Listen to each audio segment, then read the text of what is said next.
Alright, I need a new tool. And this is my other old 4x36 Frankensteiner grinder. Long time viewers will remember those. Spider just ran out of it. And I kept it. It's wore out. Probably can't be fixed. But the motor still runs good. Now this pulley will come off. Just like the drill bit sharpener, I used the other one same way. I'm going to cut this off here, get rid of all this, get rid of this, so I'll have the motor and the platform sitting there. And the only reason I'm doing that, not just taking the motor off, because there's already a switch here. It works. So why complicate things? The way I see. So I'm going to turn it over this way, take the grinder, and just cut this piece off.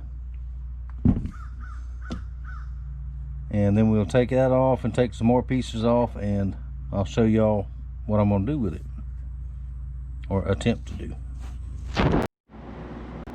Alright, got everything off of it. Let's test it out again to make sure it runs. And it does.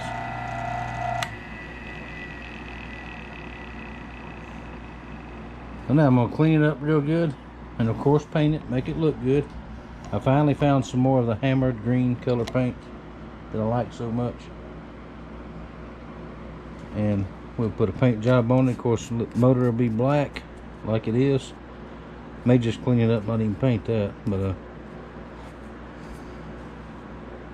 then I'll show you what we're going to do.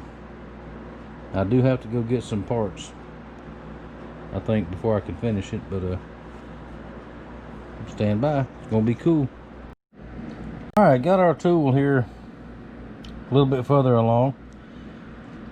Now, let me tell you what this is going to be. I need a little polishing type tool to polish nuts and bolts, maybe even machine down little small tiny edges. And I was going to convert my wood lathe to a metal lathe. I looked online, I found some chucks. Found a $3 chuck, 4 metal lathe, wood lathe to metal lathe conversions, what it said. $17, 17 and change. That should have been my first clue right there. I ordered it. It's been a few weeks back. That's what I got. And that will not work on my metal lathe. So what I'm going to do as a polisher, get my screen back on here. No, I was watching BC Truck. He said the screen went off on his new GoPro 8 like mine. If it goes off, just tap the back of the screen, Brad. Just tap it, and it'll come right back on. So what I'm going to do, I'm going to get a nipple, a pipe nipple that'll fit over here. Now it's going to be difficult. I'm going to have to work on it because this is a 16mm shaft here, being a Harbor Freight Chinese tool. Put that there. On the other end, put a flange and a piece of plastic and mount it with these 2 screws here. So I'll have a little polishing machine right there. I can chuck up something up to, I think it goes up to 1 inch.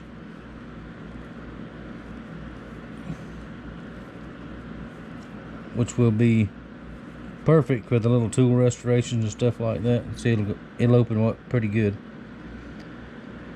And doing it that way with a nipple and let it come out a little bit, I'll have room. I can run a smaller piece all the way through there if I need to. Mainly just for polishing and maybe turning down just a little bitty bit with a file, something like that. There we go. That is what I'm doing with this. What do you think about that? I think it'll work. I hope it'll work.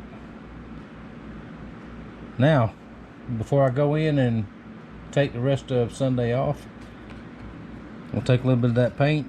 I'm not gonna paint the whole thing. I'm just gonna cover up this part here and cover up all this, make it look just a little bit better. Now, we're not too concerned about looks because this is going to be a working tool. We'll be back with the rest of it here in a couple of days my time, and just like that on the video. Alright, making sure you can see. Here is our little motor assembly. Painted a couple days back, let it sit and dry, went ahead and just sprayed it real good. Looks good to me. This is a 1/2 inch nipple, regular pipe thread. Now the shaft coming out of these old Harbor Freight motors is a 16 millimeter. Cannot find anything 16 millimeter or closer. This is the closest I could get. And I don't have many metric drill bits, so I couldn't make one. So this will work just fine. I put a little shim in there, just a little piece of flat metal for the set screw, and I actually filled it with a little bit of epoxy that ran down in there just to hold it. Now this flange is going to screw on here.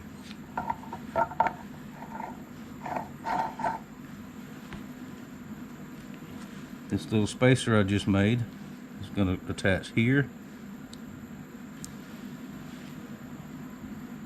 I'll make that hole just a little bit bigger, and then it'll mount here.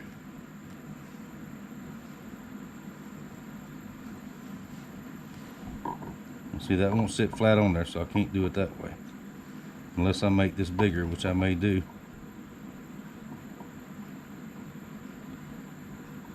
That might be better anyway. We'll see. Anyway, that's the idea that I have, and that's what we're going to try.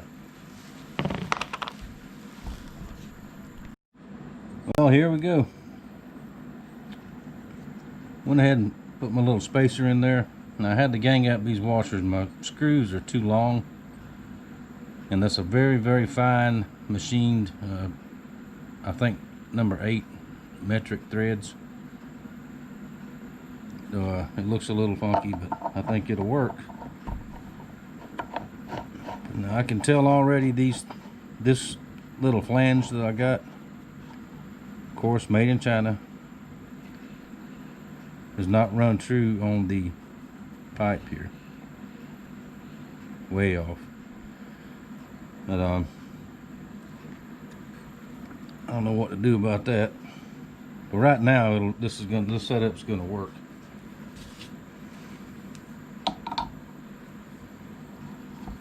I'm just gonna hand tighten it. Now it's not gonna run true, but let's see if it'll do what I want it to do. There we go. Not so bad.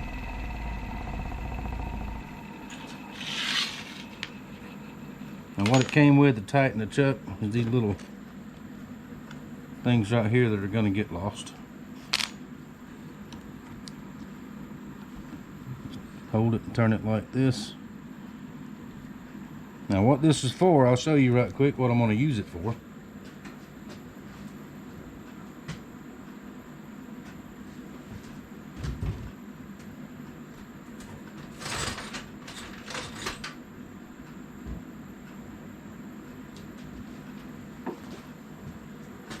First thing I can grab, just an old rusty screw, rusty nuts and bolts. That type of thing. And this goes all the way through, so I can stick something a little bit long in there if I need to. Just put that in there and turn it the right way and try to get out of the way so y'all can see.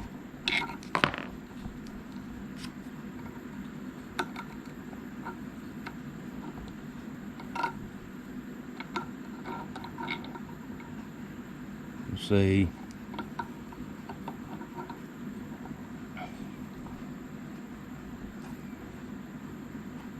there we go. Tape.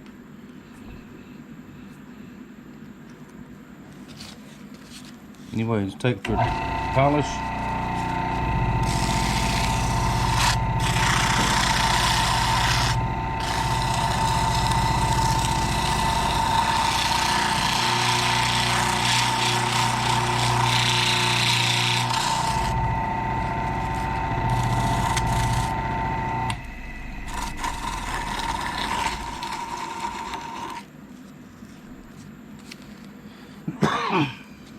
Something like that.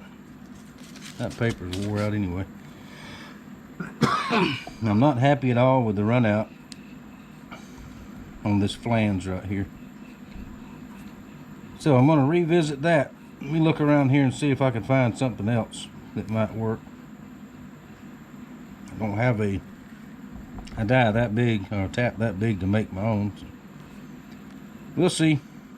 Anyway, it's going to be a useful tool. Get used to it. Yeah, see, these came to tighten it or whatever. We'll figure out something else for that too, because those will be lost in today probably. There we go, homemade polishing tool. A little few more tweaks and it'll be ready to go. Now I hope y'all enjoyed this, because I didn't, but that's all right. Thank y'all for watching. Thank you for your support, and we'll see this again soon. All right, hold everything. I came up with a different solution for this thing. We can see it here maybe. What I did, like I mentioned, this little Chinesium made flange, junk. The threads are cut way wobbly. So what I did, I took it all apart, took my file, turned the machine on, and milled it down. And being as this is metric thread in here also, I took a tap and ran down in here a little bit. I don't remember what size, pretty large size, largest tap I had.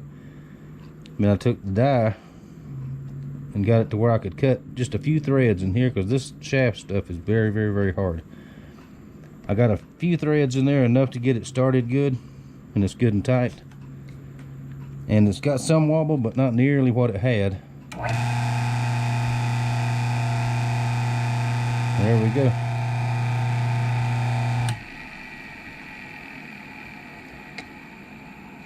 Now that's going to work to polish nuts and bolts and little pieces of pipe, stuff like that. Cool. Alright, now I'm going to set this out of the way. I'm not going to mount it permanent anywhere. I'm just going to have it sitting on a bench after I rearrange these tools and take it out when I need it. So there we go. Fixed. Good as it's going to get. See y'all next time.